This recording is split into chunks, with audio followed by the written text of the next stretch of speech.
Okay, so for Module 3, what is autism? Autism spectrum disorder, it also was known as Asperger syndrome. Asperger syndrome, when Asperger first came out, I'm thinking, I'm not going to say a year. It was a long time ago. But then it was recently brought out again back, I'm going to say the 90s. I'm not 100% sure on that. But so the Asperger syndrome, these were the kids that were thought of clever and funny, and they weren't put in the definition under autism until later they realized, oh, it's the same thing, but these people with Asperger syndrome were able to more successfully function in the real world. And I just see that I'm missing a parenthesis there, so that is my typo. So again, Oxford Dictionary definition: neurodevelopmental condition of variable severity with lifelong effects that can be recognized by early childhood. And often you think about social interactions, communication, restricted or repetitive patterns of thought and behavior. And that's the biggest thing people think about autism, I think, is social inabilities and repetitive or restrictive behavior, thoughts, and also poor communication skills. So what is it like to have autism? And there are 3 different levels of autism. So level 1 would have been the type, like the old Asperger. Level 2, you're probably in the classroom, you're going to see more level 1 and level 2. Normal, often high IQ, social struggles in communication, and routines and repetitive. That is the, how would you say? That is the world that is easiest to live in when you have a routine. So I know for myself, the thing that I had in my mind my entire life growing up as a kid especially is living your whole life knowing that you're smart, but always feeling like you were dumb. And another way is you feel like you're the only one that didn't get the operator's manual. Everyone else has an operator's manual on how to live life, and you didn't get it. You just got to figure it out by yourself. So, people with autism typically need a routine, and they need expectations. And I found this funny meme about: my personal curse is the knowledge that I function best with rigid structure and strict routine, but I'm also almost totally incapable of independently establishing or maintaining that structure and routine. And then it added one: don't forget this special feature, at the same time hating when people tell you what to do. And I'll go into this more later on, but people with autism need structure and need routine, but they often may be incapable of creating that structure and routine, and they need somebody to teach them. Now, you can create it for them, but the best thing you can do for a person with autism is teach them how to create structure and how to create routine. So here's some examples for you. If someone takes your parking space, you drive up, you always park in the same parking space. Someone took it, you're mad. You maybe vent about it for the first 3 people that you see, and then it leaves your brain and your day is perfectly fine as normal. Or somebody changes plans on you. You vent about it for a little bit, you get irritated, but it doesn't stop your entire day. It doesn't ruin your entire day. And when you have autism, especially with kids, and I just noticed I spelled structure wrong there as well. So when that structure or that routine is gone, is lost, something changes, it may even be a good change, but everything is gone, and it's really hard to come back to fix from that. And it can be something where, they come into school and you're like, hey, guess what? We're just going to play games today. Now, that's a fun thing. All kids like that, but it's a change in routine, and it might just be enough to set that kid off.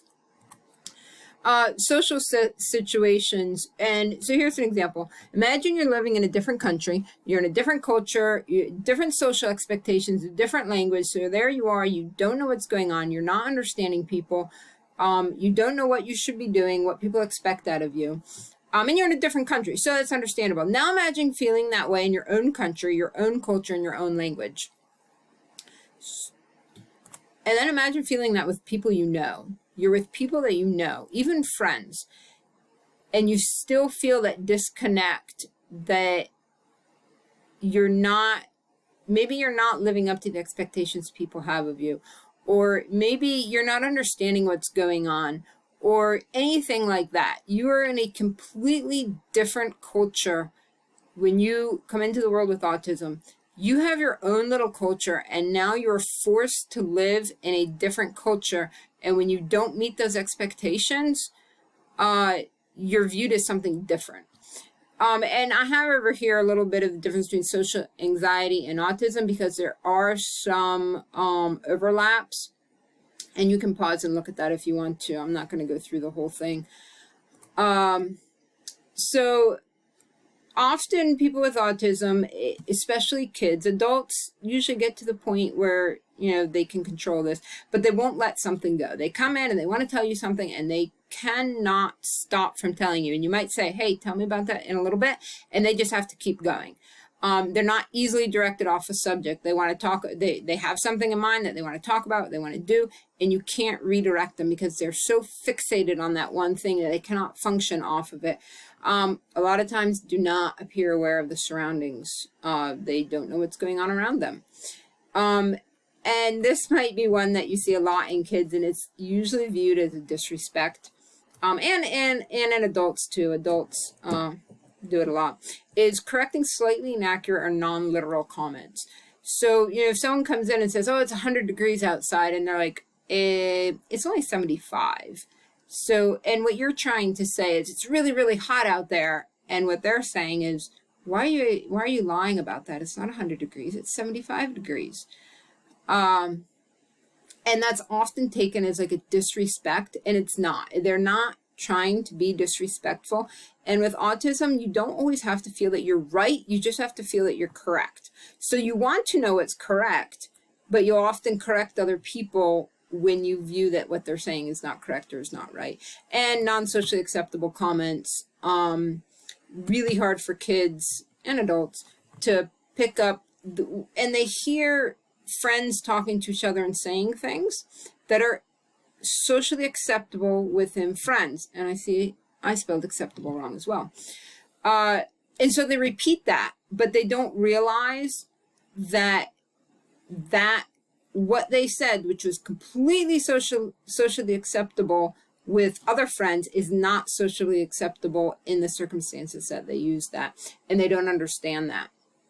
And all of these things you can describe as like a bad itch. So just think about when you have an itch and you can't reach it and you cannot do anything else. You can't think about anything else. You can't complete anything else until you get rid of that itch. And that's what these things are like. It's like a bad itch, and they have to say that correction of an inaccurate fact or a non-literal comment, or, you know, they can't get off that subject until they have that said or have that done, because it's just like a bad itch that you just have to get before you can move on. Another thing is bandwidth. So bandwidth, if you're familiar with any sort of radio, TV, how that works, is, and I have a little visualization here. You see like a low bandwidth is very narrow, and it only fits like so much, only so much is going to fit in there. Then if you have a high bandwidth, you can fit a lot in there. So with autism and ADHD as well, your bandwidth is much narrower. So your ability to function during a specified time frame is much narrower, and everything that comes in and impedes that creates a full bandwidth, and then you have no room to function or be kind or do what you need to do. And it might differ from day to day. So you might have a really good day, and then you might have a really bad day. And that's the same as with, you know, your neurotypical people, good days and bad days. So I feel like everyone can understand what bandwidth is, but with autism, that bandwidth is much, much, much more narrow than with when you're neurotypical. And you will almost always be full to start. So it's not like something that, oh, I have this much bandwidth and I only have half of it, and so I can tolerate this much stuff today. When with autism, you're going to just start the day and it's going to be full. And so everything that comes into that bandwidth it's just creating more and more pressure.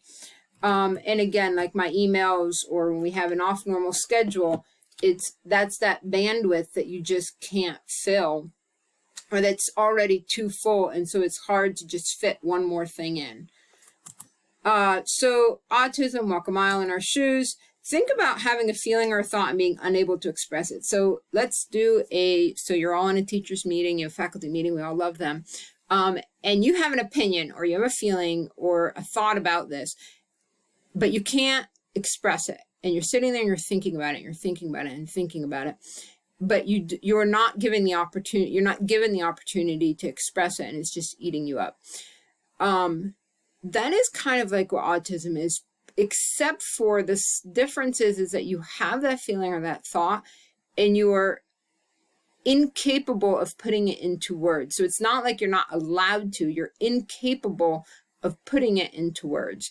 And that's where a lot of the views on autism about, oh, people with autism don't have feelings, or they don't understand feelings. It's not that they don't have feelings, it's that they're not able to put those feelings into words. And so it's just much easier to pretend they don't exist. And then, of course, that's going to fill up your bandwidth. And then that's when you see like the meltdowns or the shutdowns or anything like that.